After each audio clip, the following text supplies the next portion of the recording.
Hey and welcome. Today we will solve evaluate reverse Polish notation problem. Let's get into it. Here's the first example. We have this input array and in reverse Polish notation, numbers are coming prior to the operators. The rule is simple. When we hit an operator, we might take only the last two numbers and apply the operator to them. Then we will have 3 as result, which will sit in place of this section. Moving on to the next index, which is a number, since it's not an operator, then we move on to find an operator, and at the end we have multiplication sign, which means we might take this tree and or output from previous calculations and apply the multiplication to them, which will give us 9 as a result. Here's the second example. It's the same story, but this time it just tries to hint us that we could have multiple numbers before we hit an operator, but the rules are the same. When we hit an operator, take the last two numbers before it and apply the operator. As another hint, this example wants to tell us about floating point numbers as well, but whatever comes out of that will be used along the way. Now we hit a new operator. It's the same thing. Take the last two numbers and apply the operator to them. The final result is going to be 6 like here. And finally, last example, we have this long array that if we follow the rules, it might give us 22 at the end. Let's see how we are going to solve this problem. So I need to establish some baselines here before we dive into this problem. We had a bunch of rules in questions description, but the most outstanding one is this. The division between two integers always truncate towards 0. This is the reason why we return 6 instead of 6.6 in example 2. And the second thing is the order of arithmetic operations. Keep in mind that always do multiplication and division first, then addition and subtraction. So for long calculations like this, you can find multiple ways to calculate it, which would end up in different results. But the correct one respects the rule that I mentioned before. Multiplications first, then division, then addition, and finally subtraction.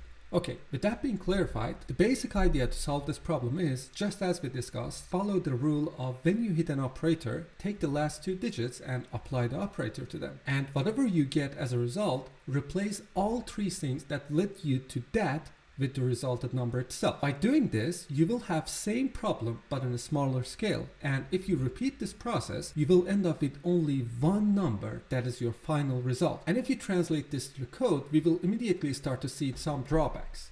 Especially in a language like Java, where we cannot adjust the size of the given array since it's been declared as fixed size string array.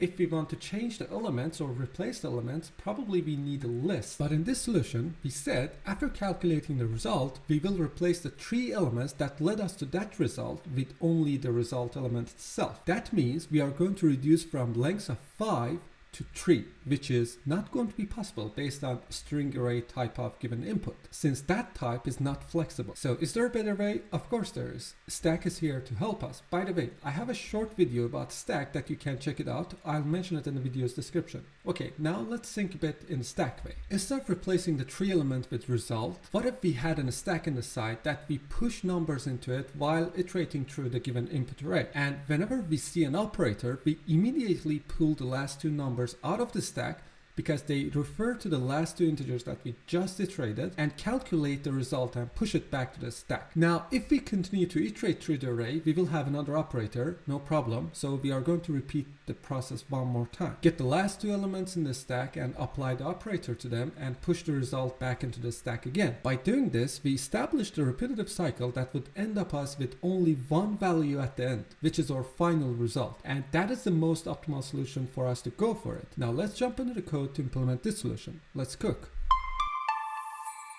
Okay, so here we are in Leetcode. First, we need to create a stack to store numbers in it. This stack will store integer types and we will convert string tokens into int while adding them to our stack. Then we will do an iteration over strings in given tokens array. Now within this iteration, first we will check if we hit any operations in the current index that we are. We are going to check using string.contains method and we will compact all 4 operations into a simple string. But we need to negate this check since we meant to use this if case to add numbers into the stack. Okay, within this check, we might push the integer version of each token of t into a stack. For that, we will use value of method on integer to get integer value out of the string. Then we will continue. After that if check, we know that we hit an operator string. So what we need to do is pop out numbers from stack and apply the current operator to them. One important thing to note here is that the first integer we pop will be the second operand, and the second integer we pop will be the first operand. Because remember, whatever we put first in the stack, we will get it last. Basically the same last in first out concept of stack in nutshell. Then we will apply the operator to both of these numbers and push the result back into the stack.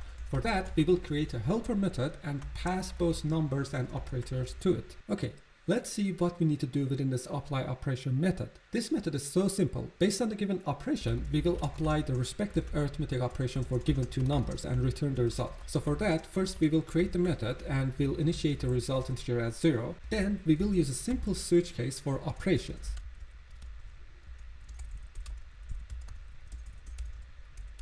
And finally, we will return the result variable. But back to the main solution method, after our iteration completes, we know that we will going to end up with only one value within our stack, which will be our final answer. So the only thing we need to do is just return it. That's simple. Now, if I run this, test cases are going to pass, and if I submit, everything looks fine. Let's explore time and space complexity.